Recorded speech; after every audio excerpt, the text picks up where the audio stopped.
অন্ধকারের বুকে তখন শূন্যতা। ঠিক এমন সময়ে রাশিয়ার অজেয় শক্তির রণকৌশল, চেরনোবিলের ঐতিহাসিক নিস্তব্ধতায় দুঃসাহসিকতার আরেক অধ্যায় রচনা করল পুতিন বাহিনী। রাতের কালো চাদরে যখন পৃথিবী নিস্তব্ধ ঘুমে ডুবেছিল, তখন হঠাৎই চেরনোবিলের প্রাচীন শিল্ডে রাশিয়ার ড্রোনের তীব্র আঘাত। আকাশ ফুঁড়ে ছুটে এলো আগুনের দানব। অন্ধকার রাতে যেন বজ্র নেমে এলো, এক ধাতব বিকট শব্দে কেঁপে উঠল ইউক্রেনের মাটি।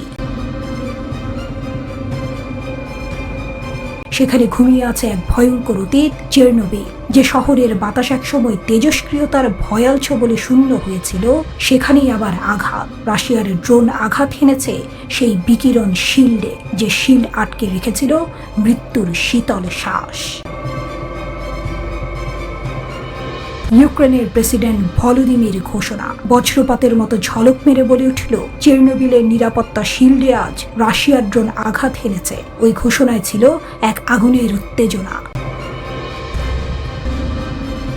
তবে এই নাটকীয় কাহিনীতে মোড়া এক টুইস্ট।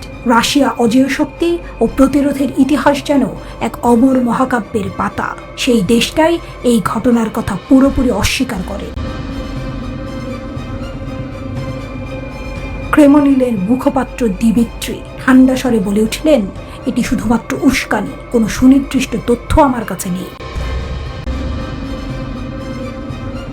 হানল সেই বিকিরণ শিল্ডে, যা যুগের পর যুগ ধরে আটকে রেখেছিল এক ভয়ঙ্কর অতীত। চেরনোবিলের ইতিহাসের পাতায় লেখা আছে রক্ত আর তেজস্ক্রিয়তার কালো কালি দিয়ে। 1986 সালের সেই বিভীষিকাময় রাতে যখন বিস্ফোরণে আকাশ কালো হয়ে গিয়েছিল, তখন বিশ্বের সিঁড়ি দাঁড়া বেয়ে নেমে এসেছিল এক শীতল স্রোত। মৃত্যুর শহর, ভূতের নগরী প্রিপিয়া, এই জায়গায় একসময় জীবন ছিল, স্বপ্ন ছিল, কিন্তু সেই স্বপ্ন আজ শুধুই ছাই। তার উপরে দাঁড়িয়ে আছে এক বিশাল ধাতব শিল্ড, যা ধরে রেখেছে ভয়ঙ্কর বিকিরণের হ্রাস। আর সেখানেই আঘাত হেনেছে রুশ ড্রোন।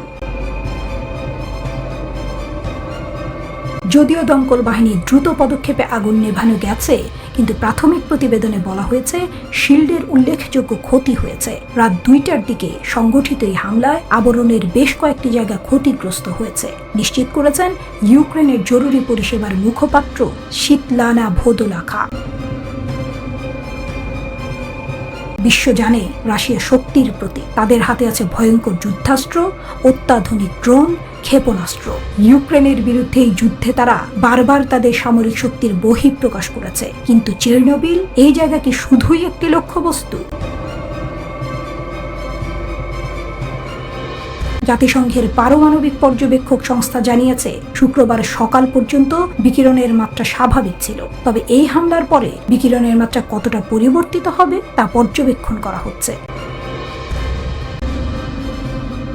বিশাল এই ধাতব শিল্ড 900 ফুট প্রশস্ত, 354 ফুট উঁচু, $160 কোটি ব্যয়ে তৈরি হয়েছিল। যুদ্ধ কেবল বুলেট আর মিসাইলের নয়, যুদ্ধ তথ্যের, যুদ্ধ মনস্তত্ত্বের।